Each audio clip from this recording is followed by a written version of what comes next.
Charge sheet చాలా దారుణాతి దారుణమైన charge sheet. Charge షీట్లు పెట్టడంలో శంకరాచార్యులు వారు చాలా ప్రముఖమైనటువంటి సిద్ధహస్తులు. ఎందుకంటే ఆయన శివానంద లహరిలో కూడా శివుడి మీద పెట్టారు ఛార్జ్ షీట్. అందులో అంటారు, శంకరా అసలు హంతకులకు హంతకుడివి నువ్వు, దొంగలకి దొంగవి నువ్వు, అందరికన్నా దూరంగా ఊరు చివర దాక్కునేవాడివి నువ్వే అన్నారు. అదేమిటో ఆదిశంకర అంత మాట అన్నావు అని పరమశివుడు అంటే అన్నారు, నా దగ్గర సాక్ష్యాలున్నాయి ఇలా అనడానికి. నువ్వు ఏనుగు చర్మం కట్టుకున్నావు, గజాసురుణ్ణి చంపేసి ఆ ఏనుగు చర్మాన్ని ఒలిచి కట్టుకున్నావా లేదా అంటే నువ్వు చేసినటువంటి హత్యకి రుజువు ఇంతకన్నా ఏం కావాలి? నువ్వు కట్టుకున్న ఏనుగు చర్మం రుజువు. నువ్వు వ్యాఘ్రాన్ని చంపావు, పులిని చంపి దాని తోలు ఒలిచి మీదేసుకున్నావు. ఒక పులిని చంపినటువంటి దానికి ఇది సాక్ష్యమా కాదా? పోనీ రెండూ చేశావు. ఏనుగుని చంపడానికి సిద్ధపడినటువంటి సింహంలా ఇవాళ నాకు ఎలా కనపడుతున్నావో తెలుసా?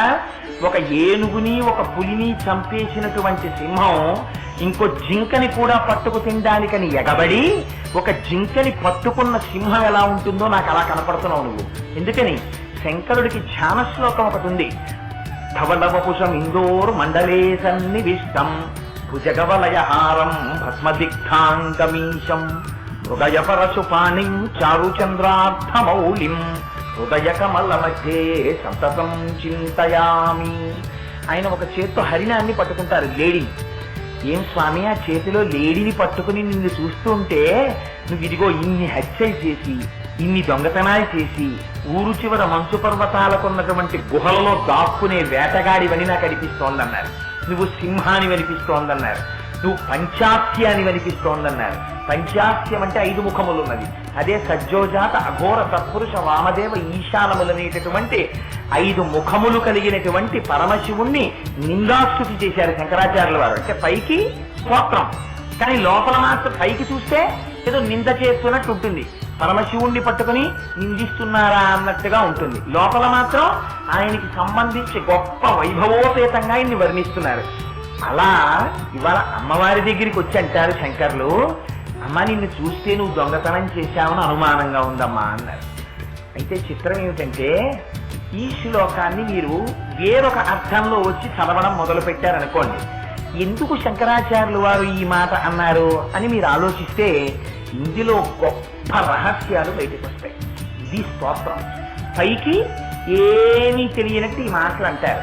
ఈ మాటలు అని ఊరుకున్నారనుకోండి, మీరు శ్లోకాన్ని అలా చదివేశారనుకోండి, శ్లోకం చదివితే ఏముంటుంది? ఇదే ఉంటుందంటే త్వయా హృత్వా వామం వపుర పరితృప్తేన మనసా శరీరార్థం శంభో అపరమపి శంకే స్మృతమభూత్ అదే తత్వద్రూపం సకలమరుణావస్త్రినయనం కుచాభ్యాం ఆనమ్రం కుటిల శశిచూడాలమకుటం అని ఉంటుంది. మీరు ఇవి చదివితే శంకరాచార్యులు వారు అమ్మవారు దొంగతనం చేశారేమోనని అనుమానంగా ఉంది అని శంకరులు అమ్మవారు అన్నారు. అంతే తాత్పర్యం అర్థమవుతుంది. అప్పుడు మీ మనస్సు ఏం చెయ్యాలి? ఇంకా ఆదిశంకరాచార్యులు వారు సౌందర్యలహరిలో అమ్మవారిని స్తోత్రం చేస్తూ, అమ్మ శంకరుడి శరీరార్థ భాగాన్ని నువ్వు తస్కరించావేమో అని అనుమానంగా ఉందమ్మా అంటారా శంకరాచార్యులు వారు? ఎందుకన్నారు ఈ మాట అని ఆయన ఏమేమి సాక్ష్యాలు పెట్టారో మీరు తీసుకోవాలి, ఒక్కొక్క సాక్ష్యం. ఇప్పుడు మిమ్మల్ని శంకరాచార్యులు వారు ఏం చేస్తారంటే ఒక జడ్జి హోదాలో కూర్చోబెడతారు. జడ్జి ఏం చేస్తాడు? అటువైపు సాక్ష్యాలు వింటాడు, ఇటువైపు సాక్ష్యాలు వింటాడు. తన బుద్ధితో ఆలోచిస్తాడు, ఏది నిజమో ఆలోచించి నిర్ణయం చేస్తాడు. అలా ఇప్పుడు మిమ్మల్ని కాసేపు ఆలోచించేటట్టు చేస్తారు శంకరాచార్యుల వారు. ఇలా మీరు ఆలోచించారనుకోండి, ఏమవుతుంది? ఆ రూపం మీద మీ దృష్టి కేంద్రీకృతం అవుతుంది. మీ దృష్టి అమ్మవారి యొక్క రూపం మీద కేంద్రీకృతం అయిందనుకోండి, మీకు తెలియకుండానే అపారమైనటువంటి ఫలితం ఒకటి వస్తుంది. ఏమిటి ఆ ఫలితం? ఎందుకు శంకరాచార్యుల వారు ఈ శ్లోకంలో ఆ ప్రయోగం చేశారు? ఇప్పుడు మీకు అటువైపు నుంచి వివరణ తీసుకెడతాను చూడండి. శంకరులు ఏమన్నారు? అమ్మా నీకు ఎడమ పక్క భాగం శివుడు ఇచ్చేశాడు, కానీ కుడి పక్క భాగం కనపట్టలేదు, నువ్వు ఆ భాగాన్ని కూడా తస్కరించావేమోనని అనుమానంగా ఉందమ్మా అన్నారు. అలా అనుమానించడానికి ఏమిటి నీ దగ్గర సాక్ష్యాలు అంటే, మొట్టమొదటి సాక్ష్యం శంకరాచార్యులు వారు ప్రవేశపెట్టినటువంటిది ఏమిటి అంటే, మొత్తం శరీరం అంతా ఎర్రగా ఉంది. ఇదే కదా, అమ్మవారు ఎర్రగా ఉంటుంది. అయ్యవారు తెల్లగా ఉంటారు. మొత్తం శరీరం ఎరుపు ఎందుకు ఎక్కింది? శంకరుడు తెలుపుగా ఉండాలి కదా. అంటే ఇందులో శంకరాచార్యుల వారు ఒక గొప్ప రహస్యాన్ని చెప్తున్నారు. ఇది మీరు చాలా జాగ్రత్తగా వినాలి. ఇది మీరు విన్నారనుకోండి, ఆ ఎరుపు ఏమిటో మిమ్మల్ని ఉత్తరిస్తుంది.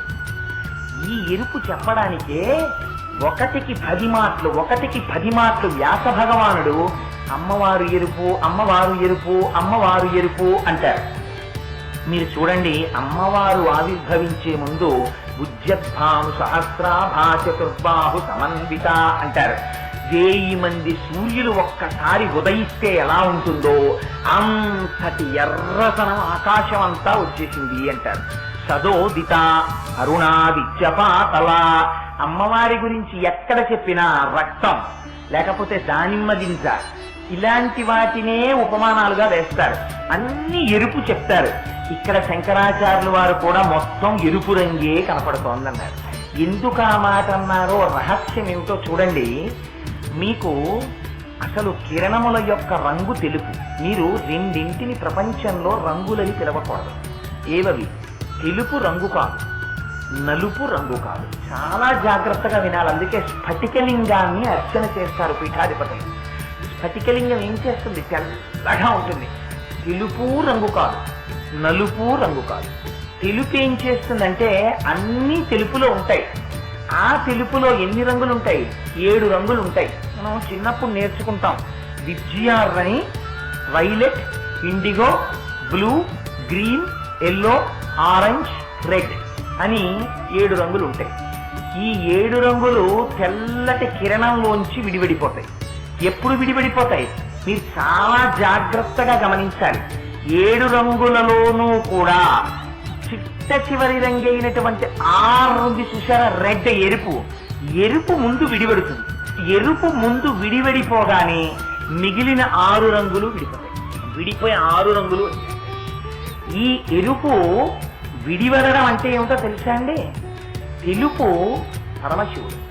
పరమశివుడు అంటే కేవల ఆత్మస్వరూపుడు. ఆయన ఏమి కదలడం. అందుకే ఎప్పుడు లింగస్వరూపి అయి తనలో తాను రమించిపోతూ ఉంటాడు.